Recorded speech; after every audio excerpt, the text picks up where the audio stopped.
తెలంగాణ రాజకీయాలు మొత్తం కాళేశ్వరం ప్రాజెక్టు చుట్టే తిరుగుతున్నాయి. ఒకవైపు అవినీతి జరిగిందని చెప్పి కాంగ్రెస్ అంటుంటే, మరొక వైపు కాళేశ్వరంతోనే దాదాపుగా 20 లక్షల ఎకరాలకు కూడా నీళ్లు అందించామని బీఆర్ఎస్ అంటుంది. కన్నెపల్లి నుంచి కూడా నీళ్లు ఎత్తిపోయేలా రైతుల నోట్ల మట్టి కొట్టొద్దని చెప్పి బీజేపీ డిమాండ్ చేస్తుంది. ఇదే విషయం మీద మనతో మాట్లాడడానికి బీజేపీ సీనియర్ నేత మాజీ ఎమ్మెల్యే డాక్టర్ గువ్వల బాలరాజు గారు ఒకసారి మాట్లాడించేటువంటి ప్రయత్నం చేద్దాం.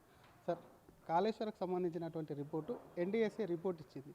ఆ రిపోర్ట్ అనేది కూడా గ్రౌండ్లోకి దిగకుండా కనీసం అక్కడ పరీక్షలు చేయకుండా 48 గంటల్లో రిపోర్ట్ ఇచ్చింది.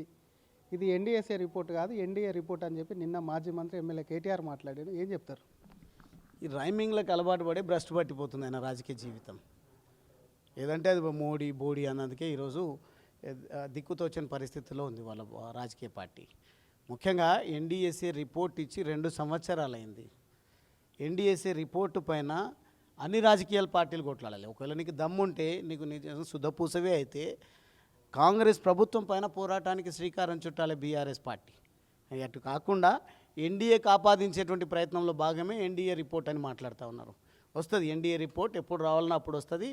ఇక తెలంగాణ గడ్డ పైన కాషాయ జెండాను నాటే ప్రయత్నం ముమ్మరమైనప్పుడు జైలు ఊసలు లెక్కబెట్టక తప్పదు. ఈరోజు వచ్చినట్టు ఆరోపణలపైన కాంగ్రెస్ పార్టీ తాత్సారం చేస్తూ ఇద్దరు కలిసి రైతులను పూర్తి స్థాయిలో ఇబ్బందులకు గురి చేస్తూ ఉన్నారు. కాబట్టి భారతీయ జనతా పార్టీ తమ వంతు బాధ్యతగా ప్రజల పక్షాన, రైతుల పక్షాన పోరాటాలు చేస్తూ ఉంది, ప్రశ్నిస్తూ ఉంది ప్రభుత్వాన్ని, ప్రధాన ప్రతిపక్షాన్ని. కానీ వాటి నుండి బయటపడాలనే ఉద్దేశంతోన ఇటువంటి మాటలు, అమెరికాలో నేర్చుకున్నటువంటి మాటలు, లేదంటే ప్రజల ధనాన్ని దుర్వినియోగం చేసి అక్రమాలకు అలవాటు పడి సంపాదించిన డబ్బులతోన ఎంతోమందితోనో చిట్చాట్ పెట్టడం వల్ల రైమింగ్స్ ఆయనకు బయటకు వస్తూ ఉంటాయి. రైమింగ్స్తోనే పూట గడిపేటువంటి ప్రయత్నం చేస్తున్నారు. అది ప్రజలకు కడుపు నింపదు అనేది తెలియజేస్తారు. కానీ ఇదే కాంగ్రెస్ సైతం కూడా జైలుకు పంపిస్తామని చెప్పి అధికారంలోకి వచ్చారు. మీకు సిబిఐ ఎంక్వైరీకి ఇచ్చారు మేడిగడ్డకు సంబంధించి. మీరు 9,000 కోట్లే అంటున్నారు.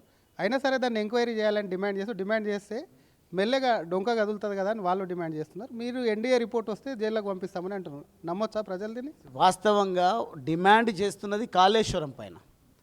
కాళేశ్వరం పైనే నిజంగా నికార్సుగా చిత్తశుద్ధితోనే గనక రేవంత్ రెడ్డి కేంద్రానికి లేదంటే అవసరమైనటువంటి వేదికలకు గనక కంప్లైంట్ ఇచ్చినట్టయితే థరో ఎంక్వైరీ నడవడానికి ఆస్కారం ఉంటుంది. ఇప్పుడైతే నీ పరిధిలో ఏసీబీ, సిబిసిఐడి ఉంటుంది కదా, నీ నిబద్ధత ఏందో చాటుకో అని చెప్పేసి రేవంత్ రెడ్డికి మేము సూచన చేస్తూ ఉన్నాం. లేని పక్షంలో ఇదే పొద్దు ఎల్ల తీసుకునేటువంటి ప్రయత్నంలో భాగంగా ఇద్దరు కలిసి నాడు కాళేశ్వరం ఏటీఎం అయింది బీఆర్ఎస్కు, నేడు బీఆర్ఎస్ సీఎం రేవంత్ రెడ్డికి ఏటీఎంగా మారింది అని చర్చ వస్తూ ఉంది, విమర్శలు ఉన్నాయి. వాటిని మీరు కడిగేసుకునేటువంటి ప్రయత్నం చేయండి. లేదంటే నిజంగానే మీరు కనుక ఇది జరిగింది అని అంటే ఖచ్చితంగా సరి అయిన సమయంలో 2 పార్టీలను కూడా ప్రజాక్షేత్రంలో ఎట్లయితే మెస్సీతో కలిసి రేవంత్ రెడ్డి ఫుట్బాల్ ఆడుకున్నాడో రేవంత్ రెడ్డిని రాజకీయంగా ఫుట్బాల్ ఆడుకుంటారు. అరాచకాలను ఆపకపోతే ప్రత్యక్షంగా ఎక్కడ దొరికినా ప్రజల ఆగ్రహం కట్టలు తెంచుకున్న రోజు రేవంత్ రెడ్డిని ఆ బ్రహ్మదేవుడు కూడా కాపాడలేడు. నిజమైన ఫుట్బాల్ ఎట్లుంటుందో అప్పుడు ప్రజలు తెలియజేస్తారు. మరొక పక్క పోలవరం ఎన్డీఎస్ఏ చైర్మన్ పరిధిలోనే జరుగుతూ ఉంది.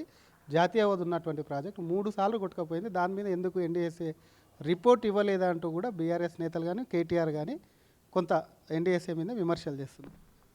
అదే అంటున్నాం, ఒక్కొక్కసారి ఎప్పుడో ఎక్కడో వేరే పంజాబ్లోనో ఎక్కడో విపత్తు జరిగింది, ఇబ్బంది జరిగిందంటే తెలంగాణ ప్రజల జీవితాలను గాలికి వదిలేసి అక్కడ పోయి ఊరిగేటువంటి ప్రయత్నం చేస్తున్నాం.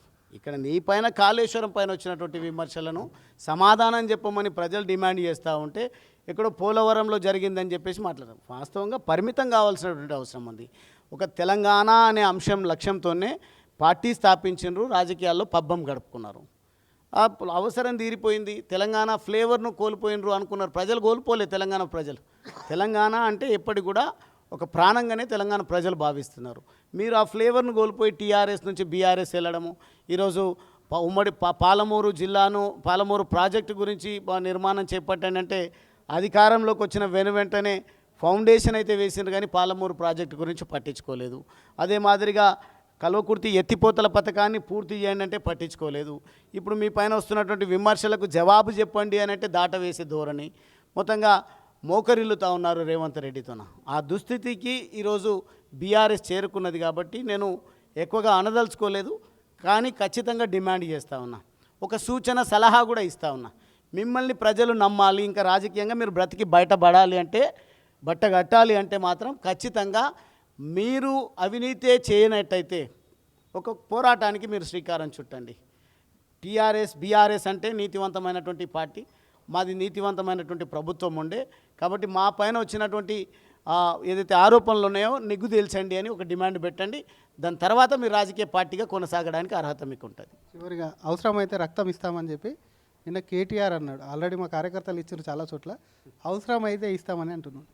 శ్రీధర్ గారు, మీ స్మైల్లోనే కనిపిస్తుంది. ఎప్పుడు ఆయన పైన ఇప్పుడు చర్చ జరుగుతుంది. నేను వచ్చేటప్పుడు కూడా బయట మాట్లాడుతున్నటువంటి విషయాలు మీడియా సోదరులు కానీ మిగతా మిత్రులు మాట్లాడుతున్నారు.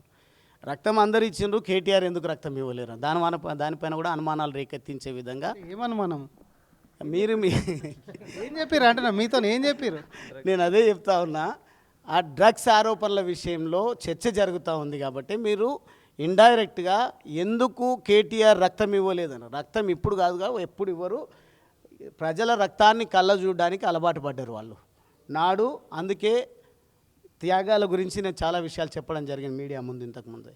కాబట్టి ఆ రోజు శ్రీకాంతాచారి బలిదానం చేసుకున్నాడు. అదేవిధంగా ఎన్సీసీ గేట్ దగ్గర ఐపీఎస్ సీనియర్ ఆఫీసర్ లడ్డా గారిని కౌగిలించుకోనికి పోయిండు యాదయ్య గారు, తన పైన పెట్రోల్ పోసుకొని అంటించుకొని. ఆ దుస్థితి తెచ్చుకోవద్దు. ప్రజలు పూర్తిగా బలిదానాలకు సిద్ధం లేరు, అట్లానే మిమ్మల్ని వదిలిపెట్టారు.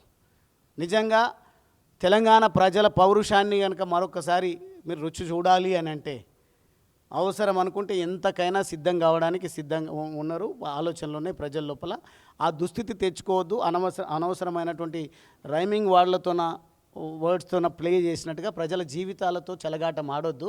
రైతులకు కావాల్సినటువంటి సాగునీటి పైన చర్చ పెట్టాలి తప్ప నీ రక్తపు నమూనాలకు డిమాండ్లు రేకెత్తించే విధంగా, డిమాండ్లు వచ్చే విధంగా పరిస్థితి నెలకొల్పొద్దు అని మాత్రం కేటీఆర్కు విజ్ఞప్తి చేస్తాను. Thank you sir. ఇది అసలు కేటీఆర్కు సంబంధించి డ్రగ్స్ ఉంటాయని చెప్పి కూడా అందరూ కూడా కేటీఆర్ అందుకే రక్తం ఇవ్వడని చెప్పి అందరూ చెప్తుంటారు. అదే భయంతో కూడా ఇవ్వలేడేమని చెప్తున్నారు. మరొక పక్క ఎన్డీఏ రిపోర్ట్ పైన రైమింగ్ కోసం వాడుతున్నారు కాబట్టి వచ్చేటువంటి రోజుల్లో ఎన్డీఎస్ఏ రిపోర్ట్ కాదు ఎన్డీఏ రిపోర్ట్ కూడా వస్తుంది. అప్పుడు బీజేపీ జెండా ఇక్కడ బాతి వీళ్ళు చేసినటువంటి అవినీతి మీద అన్నిటి మీద కూడా జైలుకు పంపిస్తాం బీఆర్ఎస్ నేతలనని మాజీ ఎమ్మెల్యే బీజేపీ నేత డాక్టర్ గువ్వల బాలరాజు అంటున్నారు. కెమెరామ్యాన్ విజయ్తో శ్రీధర్, RTV, హైదరాబాద్. ఖండాలు దాటినా, దేశాలు మారినా, తెలుగువాడి గుండె చప్పుడు తెలుగు భాషే. 25 ఏళ్ల ప్రస్థానం, ప్రవాసంలో మన సంస్కృతి సామ్రాజ్యం, మన సిలికానాంధ్ర. ఇప్పుడు అమెరికా గడ్డ దద్దరిల్లేలా, తెలుగు రక్తం ఉరకలెత్తేలా, చరిత్ర పుటల్లో నిలిచిపోయే రజతోత్సవ మహా సంగ్రామ సంబరం, విశ్వవ్యాప్త తెలుగు దిగ్గజాల అక్షర కవాతు, అద్భుత కళా వైభవం.